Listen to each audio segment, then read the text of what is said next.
बिस्मिल्लाहिर्रहमानिर्रहीम। अस्सलामु अलैकुम। अमीर अल-मोमिनीन हज़रत उमर फ़ारूक रज़ी अल्लाह अन्हु ने एक मर्तबा शदीद सर्द और तारीक रात में एक जगह आग की रोशनी देखी। चुनाचे वहाँ तशरीफ़ ले गए। साथ जलील अल-क़दर सहाबी हज़रत अब्दुर्रहमान बिन औफ़ रज़ी अल्लाह अन्हु भी थे। हज़रत उमर रज़ी अल्लाह अन्हु ने आग के पास एक औरत को देखा, जिसके 3 बच्चे ज़ारो कतार रो रहे थे। एक बच्चा कह रहा था, अम्मी जान, इन इंसों पर रहम खाओ और कुछ खाने को दो। दूसरा बच्चा ये कह रहा था, अम्मी जान, लगता है शिद्दत भूख से जान चली जाएगी। तीसरा बच्चा कह रहा था, अम्मी जान, क्या मौत की आगोश में जाने से पहले मुझे कुछ खाने को नहीं मिल सकता। हज़रत उमर रज़ी अल्लाह अन्हु बन ख़िताब आग के पास बैठ गए और औरत से पूछा, ये अल्लाह की बंदी, तेरी इस हालत का जिम्मेदार कौन है? औरत ने जवाब दिया, अल्लाह अल्लाह, मेरी इस हालत का जिम्मेदार अमीर अल-मोमिनीन उमर रज़ी अल्लाह अन्हु है।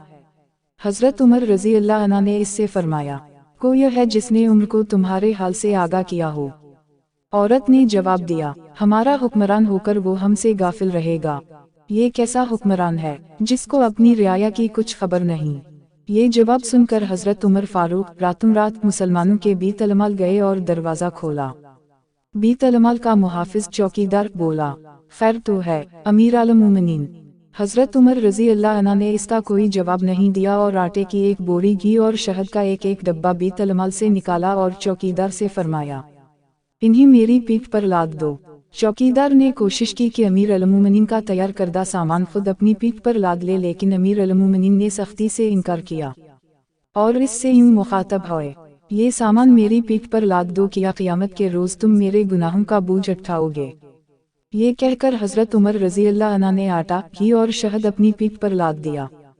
जब इस औरत के पास पहुंचा तो आग के पास बैठ गए और इन बच्चों के लिए खाना पकाया। जब खाना तैयार हो गया तो इसमें घी और शहद मिलाया और अपने मुबारक हाथों से बच्चों को खाना खिलाया। ये मंजर देखकर इन यतीम बच्चों की मां कहने लगी, कसम अल्लाह की, तुम उमर रज़ी अल्लाह अन्हु से कहीं ज़्यादा मनसब खिलाफत के अहल हो। हज़रत उमर रज़ी अल्लाह अन्हु ने इससे फरमाया, ए अल्लाह की बंदी, कल उम्र के पास जाना, वहाँ मैं हूँगा और तुम्हारे मुआमलात के मुतालिक इससे सिफारिश करूँगा। ये कहकर हज़रत उमर रज़ी अल्लाह अन्हु वापस आ गए और एक चट्टान के पीछे आकर बैठे रहे और इन बच्चों को देखने लगे। हज़रत अब्दुर्रहमान बिन औफ़ रज़ी अल्लाह अन्हु ने हज़रत उमर रज़ी अल्लाह अन्हु से कहा, वापस चलता है क्योंकि रात बहुत ही ठंडी है। हज़रत उमर रज़ी अल्लाह अन्हु ने फरमाया, अल्लाह की कसम, मैं अपनी जगह इस वक्त तक नहीं छोड़ूंगा जब तक इन बच्चों को हंसता हुआ ना देख लूं, जैसे मैंने आते वक्त इन्हें रोते हुए देखा था।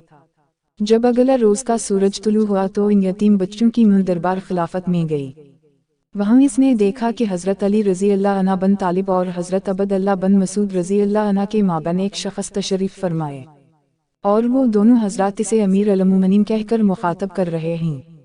और ये वही शख्स था जिसने गुज़श्ता रात इस औरत और इसके बच्चों की खिदमत में गुजार दी थी और जिससे इसने कहा था, अल्लाह अल्लाह, मेरी इस हालत का जिम्मेदार उमर है। चुनाचे जब औरत की निगाह हज़रत उमर फ़ारूक रज़ी अल्लाह अन्हु पर पड़ी तो गोया इसके पाँव तले से ज़मीन खसक गई।